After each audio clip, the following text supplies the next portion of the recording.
we are here in our rehearsal space, and Josh is going to walk us through two different types of setups for DJs.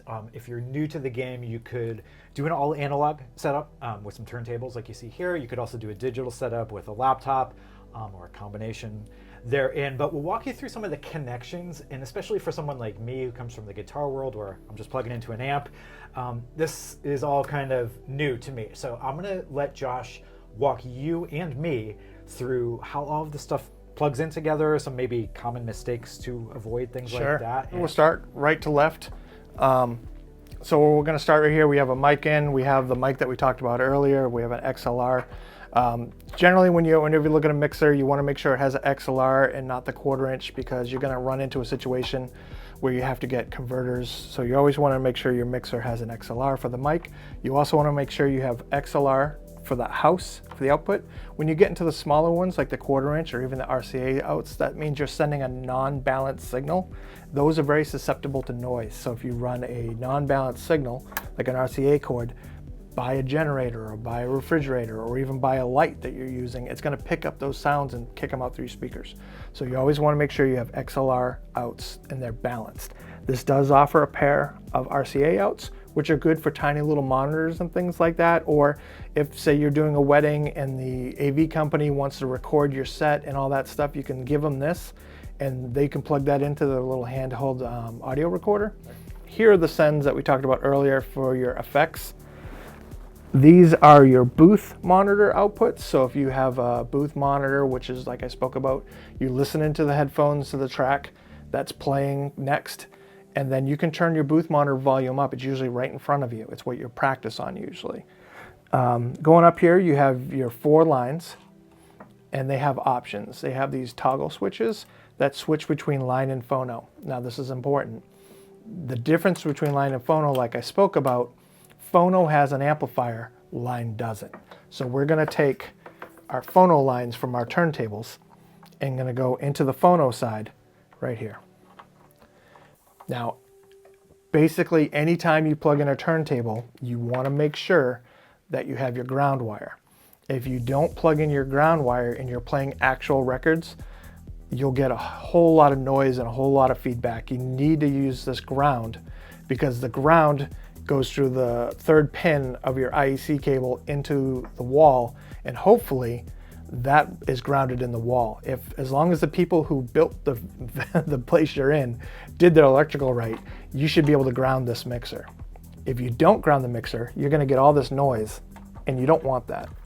So you just slide this little ring out, push this little piece in, and then close it down. You don't have to crank it down, it just has to make contact. And then if you were gonna use CDJs, you could go into the line side. Very simple. And then going down here, you have some other stuff that you really don't have to worry about. You have a record out, which will basically mirror your master out. And then you, of course, have your power, you have your power button, you have a Kensington lock, and then you have a wire lock. And that's basically it.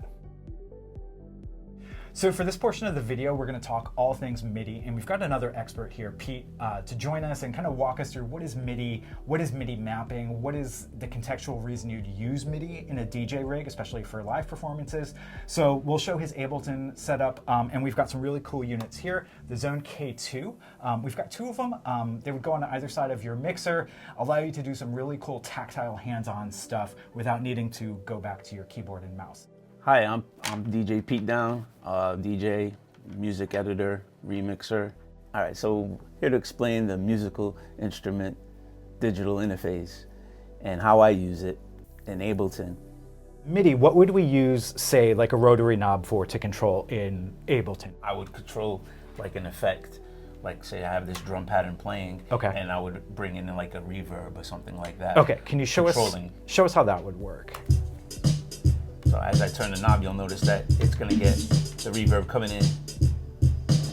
Ah, okay. Cool. Obviously, the more you add, the more of the reverb you'll have. All right. So I have control of it. How easy is that to tell my software that I touch this hardware unit, it does a thing in here? It's pretty simple. In Ableton, you just come along to the MIDI tab, and you'll see everything highlighting in blue. Yeah. So as everything highlights in blue, you can pretty much select what you want a rotary knob to control, a button. For example, like I'll set on this channel here, Yeah. I will select this button here, and that'll solo just that drum or mute it. Okay. So then when we go back and play it, now when I press this button, it'll mute it. Cool.